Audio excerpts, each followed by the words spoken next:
नमस्कार दोस्तों, सुभाष की बात में आपका स्वागत है। बोलचाल में कहा जाता है कि दवा दारू ठीक चल रही है कि नहीं, पर इस समय दवा दारू दोनों ही महंगी है। बाजार में दारू के रेट भी बढ़ रहे हैं और दवा के रेट तो आसमान छू रहे हैं। महंगाई चरम पर है। इस समय महंगाई का जो आंकड़ा है वो अपने समय में सबसे ऊपर है। आज आदमी इस बात से परेशान है कि बाजार में वो जा रहा है तो हर चीज़ महंगी है, चाहे वो सब्जी हो, चाहे अनाज हो, चाहे तेल हो, चाहे पेट्रोल हो। पर महंगाई को लेकर उतना बवाल नहीं मच रहा जैसा पहले मचता था।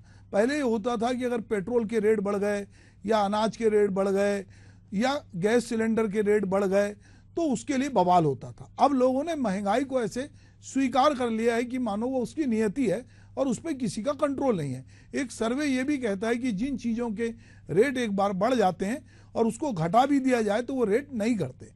तो अब हम ये देख रहे हैं कि जो मनुष्य है उसकी जो ज़रूरतें हैं, रोटी कपड़ा मकान, तो रोटी जो है वो महंगी है, कपड़ा जो है वो आजकल कोई भी किसी भी तरह का कपड़ा पहन सकता है, तो कपड़े को लेकर उस तरह का अब नहीं है, क्योंकि अब ब्रांडेड कपड़े, जिनको महंगे कपड़े पहनना वही पहनते हैं, वरना बहुत तरह के कपड़े उपलब्ध हैं। पर जो है मकान बहुत महंगा है, मकान बनाना बहुत महंगा है, मकान का किराया बहुत महंगा है।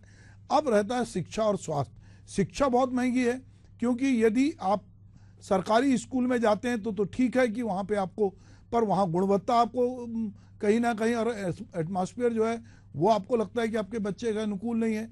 और जब आप निजी स्कूल में जाते हैं तो आपको लगता है कि वहाँ पे बहुत फीस ली जा रही है। तो आप दोनों तरफ महंगाई से पिर रहे हैं। अगर आपका बच्चा गाड़ी से जाता है या आप उसको छोड़ने जाते हैं तो पेट्रोल महंगा है। अगर आप स्वास्थ्य की बात करते हैं तो यदि आपके पास, आप सरकारी अस्पताल में जाते हैं तो हो सकता है कि डॉक्टर आपको देख ले, पर यदि दवाएं वहाँ नहीं है जो डॉक्टर लिखता है तो फिर आपको दवाओं को लेने के लिए बाजार में बाहर जाना पड़ता है। दवाएं बहुत महंगी हैं और जो है इलाज के लिए दवाओं की बहुत ज़रूरत है, क्योंकि आपकी कितनी भी जांच हो पर उसके बाद आपको दवा की ज़रूरत पड़ेगी, और जब दवा आप खरीदने जाएंगे तो वो दवा महंगी है।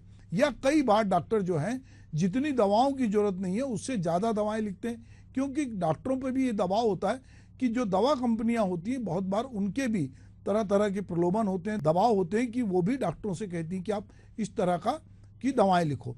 और कुछ विज्ञापन के जरिए भी दवाएं इतनी प्रचारित या लोकप्रिय होती हैं कि लोग उन दवाओं को लेते हैं, उसका एक दबाव होता है। तो अभी बाजार में जो है वो कहीं ना कहीं दवाओं को लेकर, दवाओं की महंगाई को लेकर बातचीत हो रही है। कल जब एशियन न्यूज ने एक कॉन्क्लेव किया हेल्थ पर, तो उसमें डॉक्टरों ने, कुछ लोगों ने ये सवाल उठाया कि डॉक्टर जो हैं अपने कैंपस से दवा लेने के लिए कहते हैं और दवा लेने के लिए बाध्य करते हैं। तो चलिए इस पे डॉक्टर क्या कहते हैं दवाओं को लेकर और किस तरह की दवाओं को लेकर बातचीत है। पहले हम उस बातचीत को, उस प्रश्न के उत्तर को सुनते हैं, देन फिर हम अपनी बात को आगे बढ़ाते हैं। आज की डेट में चूंकि मेडिकल फैसिलिटीज़ एडवांस भी हुई हैं, अवेलेबल भी हुई हैं, तो नेचुरली महंगी भी हुई हैं। आप खुद ही याद करो, जब हम छोटे थे, आप जब छोटे थे तो सिनेमा हॉल का टिकट 5 रुपये का बालकनी होता था। बिल्कुल सही। आज की डेट में 1000 की भी टिकट आती है, पॉपकॉर्न 200 रुपये का भी आता है। तो ये चीज़ें हुई हैं, तो वैसे ही हेल्थ फैसिलिटीज़ भी महंगी हुई हैं, तो फाइनेंसेस इन्वॉल्व होते हैं और नेचुरली प्राइवेट हॉस्पिटल में फाइनेंसेस एक बड़ा इंपॉर्टेंट फैक्टर रहता है। आज की डेट में अगर हम अपने अस्पतालों को फ्री चलाना शुरू कर दें तो मुझे ऐसा लगता है कि हम 6 महीना साल भर में वो इमेज जो लुटेरे हैं डॉक्टर या पैसे लूटते हैं या अस्पताल महंगा है, वो शायद खत्म हो जाएगा। But sir, you will have to understand, आपको ये समझना पड़ेगा कि अगर हम कोई अच्छी फैसिलिटीज़ अवेल करना चाहते हैं, अच्छी ट्रीटमेंट या अच्छी डायग्नोस्टिक मोडालिटी को अवेल करना चाह रहे हैं, तो नेचुरली वो अस्पताल की खुद की प्रोडक्शन नहीं है, घर में नहीं बनता या उस डॉक्टर के घर में नहीं बनता वो दवाई, ना उस डॉक्टर ने कहीं से खरीद के वो मशीन लाया है, आपको अवेलेबल करा रहा है। किसी भी पेशेंट के ट्रीटमेंट में एक मेजॉरिटी ऑफ द कॉस्ट जो होता है वो फार्मेसी का कॉस्ट होता है। आमतौर पे हम लोग देखते हैं कि मेनी टाइम्स अगर पेशेंट मेडिकल पेशेंट है, सर्जिकल पेशेंट में तो फार्मेसी का एक्सपेंडिचर कम रहता है, लेकिन मेडिकल पेशेंट में many times 50 to 60% of the bill जाता है। पहले ये ऐसी स्थिति थी कि जो भी प्राइवेट हॉस्पिटल्स या नर्सिंग होम्स थे तो उन्हीं की फार्मेसी में मेडिसिन लेना एक प्रकार से अनिवार्य हो जाता था। और शायद मेरे ख्याल से ये भी था कि क्योंकि पेशेंट हॉस्पिटल के अंदर एडमिटेड है, वहाँ पर उसकी फैमिली है, तो उसके लिए बहुत ज़्यादा वो कंफर्टेबल भी हो जाता है, क्योंकि अगर पेशेंट एडमिट है उसको मेडिसिन हर कुछ घंटों में मेडिसिन देनी पड़ती है। तो प्रैक्टिकली अगर अपन देखें तो पेशेंट्स का बाहर जा कर के मेडिसिन को लेकर के आना, फिर पेशेंट को वहाँ पे हॉस्पिटल में उन मेडिसिन से ट्रीटमेंट करना एक प्रैक्टिकल वे में संभव नहीं हो पाता है। समय पे वो दवाइयाँ शायद ना मिल पाएँ। लेकिन जो आपका सवाल है कि उसके लिए अपन क्या कर सकते हैं, तो मेरे ख्याल से सभी को पता होगा, यहाँ पे गवर्नमेंट ने ऑलरेडी इसका रेगुलेशन निकाल दिया है और प्राइवेट हॉस्पिटल के सभी फार्मेसी में ये एक नोटिस लगाना अनिवार्य हो गया है कि यहाँ से दवाइयाँ खरीदना आवश्यक नहीं है, आप बाहर से भी दवाइयाँ ले सकते हो। तो सरकार ने इसके ऊपर ऑलरेडी कदम उठा लिया है।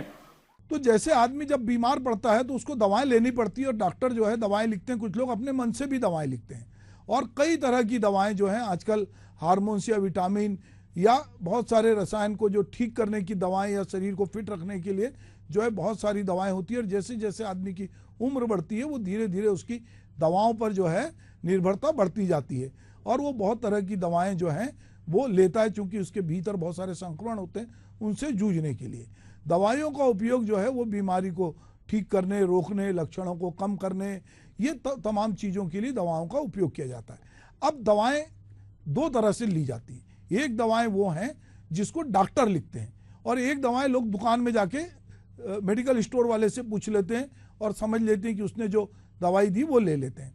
मेडिकल गाइडलाइंस के अनुसार डॉक्टर के लिए दवा की पर्ची पर पूरी जानकारी साफ साफ लिखना जरूरी है। असल में पर्चे पे दवाओं का नाम इतनी गंदी हैंडराइटिंग में लिखे जाते हैं तो उसे समझना आम आदमी के लिए मुश्किल होता है। कई बार तो जो है दवा दुकान वाला भी इसको नहीं समझता। इसको लेकर एक जोक है कि एक डॉक्टर ने, जिसकी नए नई विवाह हुआ था, उसने जो है अपनी पत्नी को एक पत्र लिखा। पत्नी ने पत्र पढ़ने की कोशिश की तो उसको पत्र की भाषा समझ में नहीं आई, तो दवा दुकान में गई और उसने कहा कि डॉक्टर साहब ने ये जो लिखा है इसको पढ़ के बताओ। उसने भी आधा अधूरा समझा।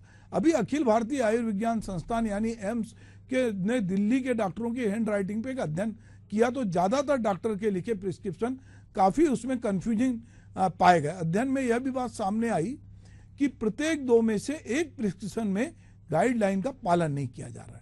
डॉक्टरों की पर्चियां जो है कन्फ्यूजिंग हैं और मानक इलाज की गाइडलाइन से बिल्कुल अलग हैं। इसमें 10% पर्चियां तो ऐसी थी कि वे किसी भी सूरत में स्वीकार्य नहीं हो सकती। इससे मरीजों की सेहत पे बुरा प्रभाव पड़ रहा था। एम्स के अध्ययन में जो 2019 अगस्त से लेकर अगस्त 2020 के बीच किया गया, इस दौरान डॉक्टरों के कुल 4,838 प्रिस्क्रिप्शन का अध्ययन किया गया।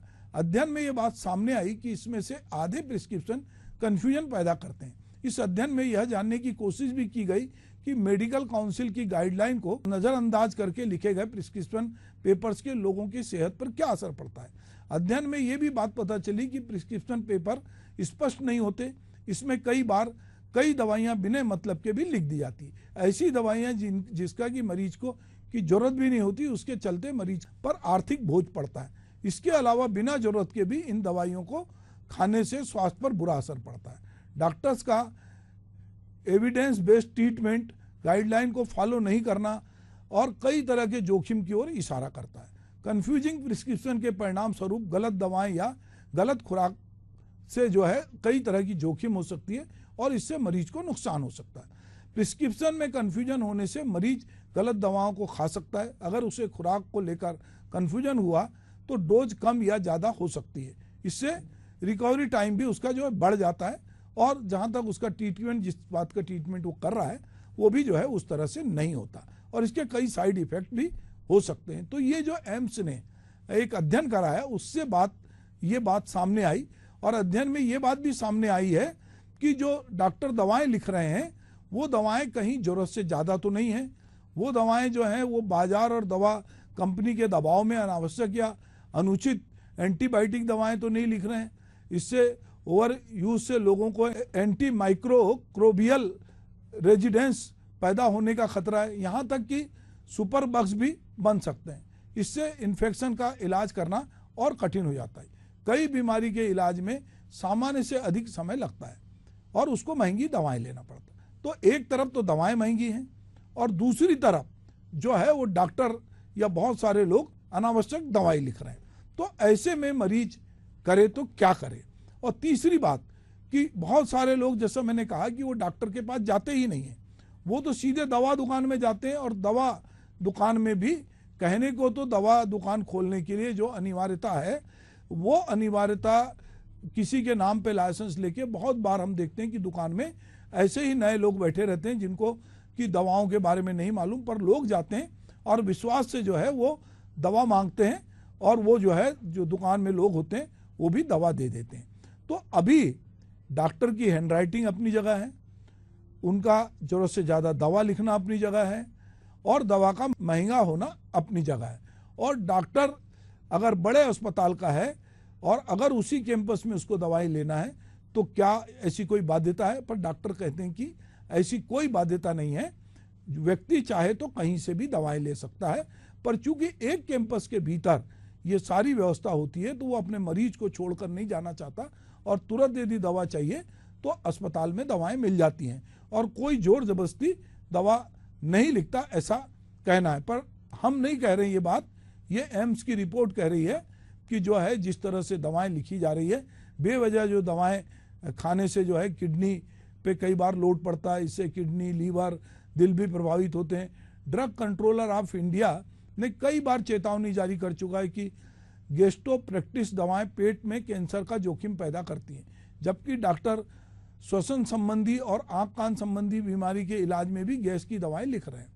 खाना खाने के बाद जब दवा शरीर में जाती है तो अपने लक्ष्य जो है को तलाश करती है और उन कोशिकाओं की सतह पर जो बाहर के तरल या यहाँ तक कि कोशिकाओं के केंद्र में भी जो हो सकता है, तो दवाएं जो उसके छोटे छोटे अणु अंततः लक्ष्य रिस्पेक्टर तक पहुँचता है, या कहना चाहिए कि जहाँ दवा को पहुँचना चाहिए वहाँ तक दवा पहुँचती है और कई बार अगर दवा अनुकूल नहीं है तो उसका उल्टा असर पड़ता है। बात यहाँ वही है कि दवाएं महंगी हैं, इलाज महंगा है और सरकारी अस्पतालों में अगर उतनी दवाएं उपलब्ध नहीं है, डॉक्टर उपलब्ध नहीं है, तो फिर व्यक्ति कहाँ जाएगा? और जहाँ भी जाएगा अगर वहाँ पर अनावश्यक दवाएं लिखी या कंपनियों के दबाव में दवाएं लिखी जाएंगी तो निश्चित रूप से इसका असर मरीज के शरीर पर भी पड़ेगा, उसकी आर्थिक स्थिति पे भी पड़ेगा। तो ऐसे में जरूरी है कि अभी सरकार ने जेनेटिक दवाओं की बातचीत की है और बहुत सारे जेनेटिक दवाओं के स्टोर भी खोले हैं, पर क्या वो सारी दवाएं डॉक्टर लिख रहे हैं और क्या लोग उनका इस्तेमाल कर रहे हैं? ये अभी एक सवाल है हमारे सामने कि हम दवाओं को कैसे सस्ती करें, जो दवाएं जरूरी हैं उतनी ही दवाएं लिखें। कई बार मरीज को भी ये लगता है कि डॉक्टर ने यदि बहुत कम दवाएं लिखी तो कई मरीज को लगता है कि इन्होंने मेरा ठीक से इलाज नहीं किया। तो डॉक्टर भी कई बार मरीज के दवाओं में या मरीज की मेंटेलिटी को भी समझकर बहुत सारी दवाएं लिखते हैं और कोई डॉक्टर तो बहुत कम से कम दवाएं लिखते हैं और कई डॉक्टर जो है तरह तरह के, चूंकि उनके संपर्क होते हैं तो बहुत सारे वो टेस्ट के लिए लिखते हैं। अभी ये भी कंप्लेंट लोगों तक आ रही है कि बहुत सारे टेस्ट जो जरूरी नहीं है वो सारे टेस्ट जो हैं वो उसको भी कराया जाता है।